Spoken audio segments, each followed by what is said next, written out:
Bonjour à toi, précieuse fille du Seigneur. Toi qui un jour as accepté Jésus-Christ dans ta vie et as décidé de marcher dans la fidélité et l'intégrité à Christ. Aujourd'hui, tu vis des moments difficiles et je dirais même très difficiles parce que tu t'es marié et puis ça ne va du tout pas. Les pressions de la vie t'accablent.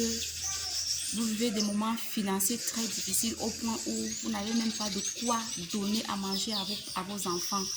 Vous-même non plus, vous n'arrivez pas à manger. Tu as perdu ton travail. Ça ballotte même au niveau de ton époux. Pour vivre au jour le jour, ce n'est pas facile. Tu as déjà pris des moments de prière, pris des moments de jeûne. Tu as déjà eu à parler à Dieu de toutes les façons, dans toutes les langues même. Tu as fait des déclarations sur ta vie. Tu as même fait, on peut dire quoi, peut-être même des prophéties sur ta vie, sur ton foyer. Mais jusque-là, c'est toujours difficile.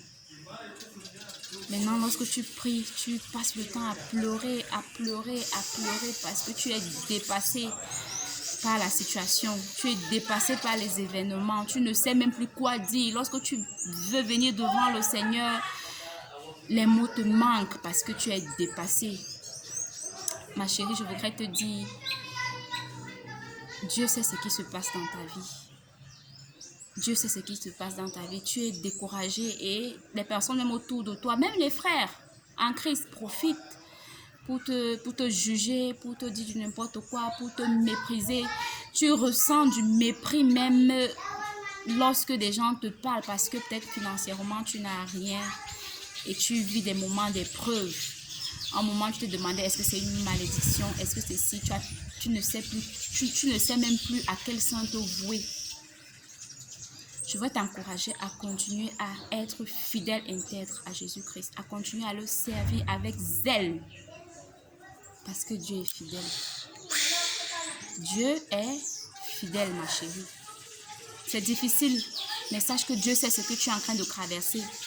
Il est en train de te façonner, il est en train de te modeler pour quelque chose de grand. Donc ne te décourage pas et surtout, ne verse pas tes frustrations ou ta colère sur ton époux.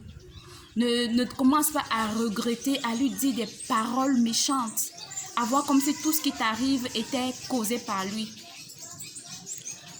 Mais continue à aller vers le Seigneur. Mais continue à aller vers le Seigneur, ma chérie. Dieu est fidèle, continue à aller vers le Seigneur.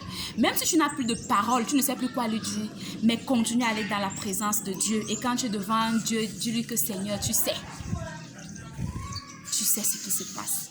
Même pas des soupirs inexprimables, je ne sais pas quoi. Continue à aller vers le Seigneur. Continue à aller vers le Seigneur. Devant cette situation, tu t'es rendu compte que tu ne peux pas compter sur l'homme parce que l'homme déçoit. Tu ne peux pas compter parfois même sur certaines personnes parce que les hommes déçoivent. Et eux-mêmes, ils ont leurs problèmes. Ils ont leurs besoins. Et la priorité, selon l'humain, ça sera d'abord le problème. Ne pense pas qu'un homme va prendre tout son argent et te donner une soeur alors qu'elle-même elle a sa famille.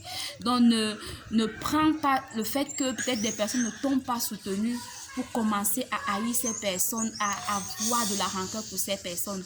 Gère la situation avec Dieu.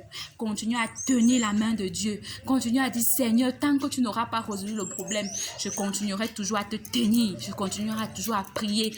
Et malgré les souffrances, malgré les difficultés, Seigneur, je vais continuer à te servir avec fidélité. Je vais continuer à te servir avec l'âme. Même si lorsque je rentre, j'arrive à la maison, je n'ai pas de quoi manger, les enfants pleurent. Dieu est fidèle. Et certainement, tu sais, même dans ces moments difficiles-là, il donne toujours quelque chose dans le désert. Parce qu'il sait par quoi il te fait traverser. Et il sait pourquoi il le fait. Même dans le désert que tu es en train de traverser, si tu regardes bien, le Seigneur dans sa fidélité continue à te donner de la manne, continue à te donner quelque chose pour toi et pour ta famille. Alors persévère, ma chérie. Je t'encourage à persévérer. Et même les gens qui se moquent de toi, sache que bientôt, le Seigneur va graisser une table en face de cette personne-là. Et ta coupe va déborder parce que Dieu est fidèle. Essuie tes larmes. Si tu veux pleurer, pleure devant Dieu. Si tu veux crier, crie devant Dieu. Crie devant Dieu. crie devant Dieu. N'expose pas ton foyer. N'expose pas tes enfants. Ne t'expose pas toi-même. Mais continue à crier devant Dieu. Et le Seigneur agira en ta faveur. Courage, ma chérie. Courage.